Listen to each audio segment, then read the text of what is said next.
akan dibahas langkah-langkah antisipasi. Seperti yang pernah disampaikan Presiden pada pidato penghantar rapat sebelumnya, bahwa FAO memperingatkan jika pandemi COVID-19 ini dapat menyebabkan krisis pangan dunia. Oleh karena itu, setiap negara terutama produsen beras akan lebih memprioritaskan kebutuhan mereka sendiri. Selain itu, kebijakan lockdown yang diambil di beberapa negara juga dapat menghambat rantai pasok bahan pangan, termasuk ke Indonesia. Presiden kembali menekankan jajarannya untuk memastikan ketersediaan bahan pokok, terutama beras, mulai dari di tingkat produksi serta cadangan beras secara nasional. Selain itu, Presiden juga meminta kepada Satgas Pangan untuk lebih berkoordinasi, salah satunya dengan aparat kepolisian untuk mengawasi rantai pasok dan stok pangan di lapangan, serta mengawasi kemungkinan adanya kecurangan di lapangan.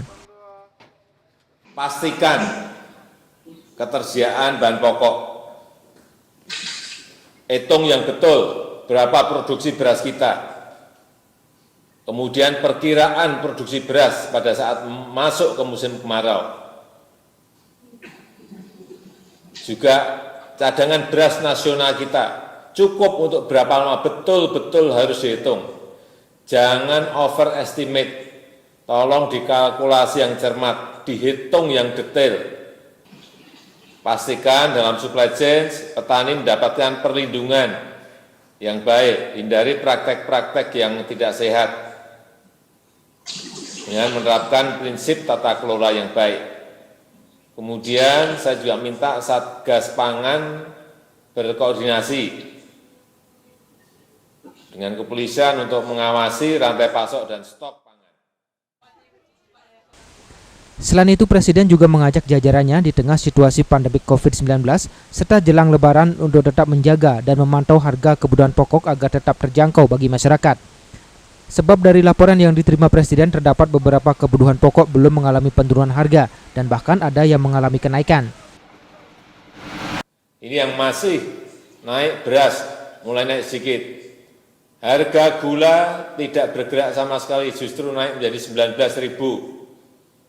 Bawang putih, bawang bombay juga belum turun.